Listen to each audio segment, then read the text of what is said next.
Arnaud Debeau, bonjour. Bonjour. Merci d'être avec nous aujourd'hui. Vous êtes le directeur réglementaire et affaires publiques de l'entreprise Elite Inspection, une entreprise spécialisée dans l'inspection justement des travaux de rénovation énergétique. En quoi consiste votre métier, en tout cas le cœur de métier d'Elite? Comme le nom l'indique, l'inspection. Ouais. L'inspection, mais dans le cadre de la délivrance des certificats d'économie d'énergie, Les CE, ouais. les C2E. Alors ça consiste en quoi exactement et vous intervenez auprès de qui? Ça signifie que dans le cadre d'opérations standardisées, il y a des certificats d'économie d'énergie qui viennent financer les travaux, Ouais. alors, qui sont récupérés par des obligés, etc., les pollueurs.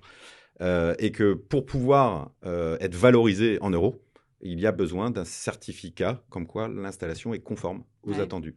Et Alors, donc, notre travail, c'est d'aller inspecter et de dire que c'est conforme. on a entendu beaucoup de choses sur ces métiers, et notamment donc, il y a quelques années de ça. On a parlé même d'éco-délinquants. C'est une manne, il y a beaucoup d'argent dans ce secteur et ça a attiré forcément des opportunistes. Comment une entreprise comme la vôtre surtout qui s'appelle Elite, je veux dire, vous mettez la barre haut, comment vous arrivez à vous démarquer? Une vingtaine d'entreprises, je crois, actuellement sur le secteur. Alors, il y a 20 Ça s'est déjà nettoyé un 20 peu. organismes Ouais. d'inspection. Les éco-délinquants, le principe était qu'ils pouvaient faire de la fausse facture, c'est-à-dire de Ah oui. valoriser des certificats d'économie d'énergie sans même qu'il y ait des travaux faits. Ouais. Donc, le fait d'avoir mis en place, que les pouvoirs publics aient mis en place de l'inspection, a évacué Ouais. au moins ces délinquances-là. Ouais.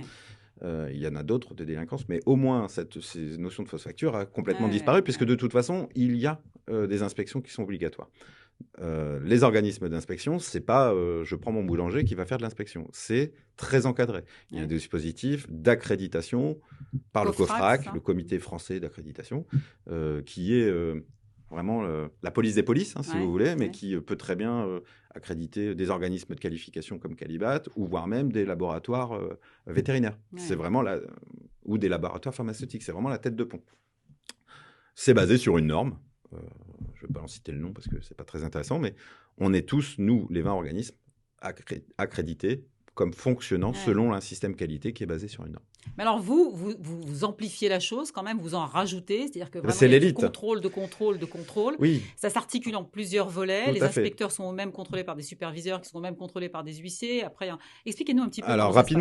rapidement, c'est-à-dire qu'il y a la norme, on va dire que c'est qu'on a besoin de faire de base. Ouais. Et, Ça, c'est ce que tout le monde fait, on va dire. voilà, et nous, c'est 4 étoiles, c'est-à-dire qu'il y a des dispositions qui font que c'est mieux fait. Ouais. En tout cas, de notre point de vue. Un inspecteur qui va sur un chantier, dans d'autres organismes d'inspection, peut valider lui-même son rapport. Tout seul, sans témoin. Seul. Donc, l'organisme qui laisse faire ce genre d'opération Et il est prend le jugé risque de parti. la corruption. Ouais. Bon, Mm. chez Elite, il est contrôlé. Donc, Ouais. c'est pas l'inspecteur qui valide son rapport, c'est un contrôleur qui valide le rapport. Et pour que ce contrôleur puisse valider ce rapport, il a obtenu le quitus d'un superviseur. Ouais. Donc, il y a une chaîne qui vient diluer Ouais. la Éviter les possibilité de fraude. de fraude. Et derrière, effectivement, pour ceinture, bretelle, parachute, le parachute, c'est c'est une organisation où tous les trimestres, alors admettons qu'on fait 15 000 rapports par trimestre, on prend un huissier qui vient chez Elite, qui fait un tirage au sort, donc un système De aléatoire, manière aléatoire. qui prend un certain pourcentage de ces 15 000 rapports d'inspection, et qui ensuite envoie à ses partenaires huissiers dans France entière certifier, attester que les inspections ont bien eu lieu Ouais. et ont été correctement faites. C'est-à-dire que s'il y a des surfaces à mesurer, l'huissier Ouais. remesure les surfaces. S'il y a des épaisseurs à mesurer, Ouais. remesure les Et épaisseurs. vous utilisez aussi une application Certif qui a été élaborée par des huissiers, je crois, carrément, Oui, tout à avec fait. des photos sur site. Alors, la difficulté quand on fait une inspection, c'est de prouver qu'on a bien été à tel lieu, à telle heure. C'est de Ouais. prouver que l'inspection a bien été faite. Ça veut dire qu'il y en a qui ne se déplacent pas? Ça peut arriver, en tout cas Pas chez chez vous. Elite Inspection. Et pour faire ça, c'est une application qui s'appelle donc Certif, qui permet de faire des photos, voire même des vidéos, qui sont horodatées, géolocalisées, blockchainées auprès de la Chambre des Complètement huissiers de France. traçable. Et conservées pendant 25 ans. Ouais.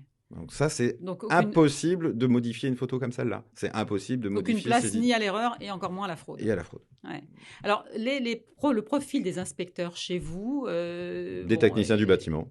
D'accord, parce qu'on a entendu dire aussi qu'à un moment donné, les entreprises utilisaient n'importe qui. C'est vrai ça? Les entreprises, je ne sais pas, mais les organismes d'inspection, c'est possible. En tout Ouais. cas, la norme en elle-même a des niveaux d'exigence qui ne sont pas assez coercitifs. Vous les formez entre 3 et 6 mois, c'est Ils ça? sont formés très régulièrement. Ouais. Ce qu'il faut savoir, c'est que depuis 2014, on en est au 40e arrêté qui régit notre fonctionnement. Ouais. Donc il y a une veille réglementaire qui est très Ouais, importante. ouais. Il y a des conséquences sur nos rapports Parce qu'il y d'inspection a eu tellement et il y a d'abus. une conséquence sur l'activité. Donc c'est de la formation continue. Ouais. Donc quand on dit 3 à 6 mois, c'est 3 à 6 mois Au minimum. étalés, Ouais. oui, on parlera peut-être en fin d'interview des évolutions réglementaires, mais là on est déjà, nous, en train de préparer 8 jours de formation de l'ensemble de nos inspecteurs avant la fin mars. Alors justement, on en parle encore de cette nouvelle réglementation, notamment celle qui est sortie le 17 décembre 2021, qui va bientôt être mise en application, je crois. Oui, donc Qu'est-ce avec qu'elle va amener de plus? déjà Vous êtes quand même déjà déjà plus de bien contrôle, cadré, là. déjà plus de Ouais. contrôle, c'est-à-dire que sur plus d'opérations.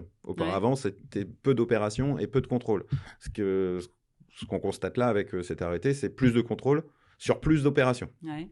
Le spectre de l'inspection commence à vraiment Et puis des s'élargir. contrôles faits différemment, selon Et des normes bien précises. pour ce qui est notre activité à nous, des référentiels de contrôle qui sont maintenant bien définis. Auparavant, on était un petit peu quand même sur de la figure libre. Ouais. C'est-à-dire chacun contrôlait ce qu'il voulait? Oui, avec Oui, un minimum de, un minimum. de vêtements, mais... Quand on parle d'isolation, il faut au moins mesurer les surfaces et les épaisseurs. Mais Ouais. la vérification de la pérennité, la vérification de la sécurité incendie, etc., ce n'était pas forcément le même contrôle chez nos concurrents ou les concurrents entre eux et chez nous. Ouais. L'avantage qu'on a actuellement, avec ces nouveaux référentiels qui nous imposent des figures, c'est qu'on va pouvoir avoir un référentiel qui est Pour vous, harmonisé. c'est une bonne chose, ça? C'est une très bonne chose, si ce n'est que pour éviter le dumping Ouais. entre organismes. Au moins là, on Et sait puis, que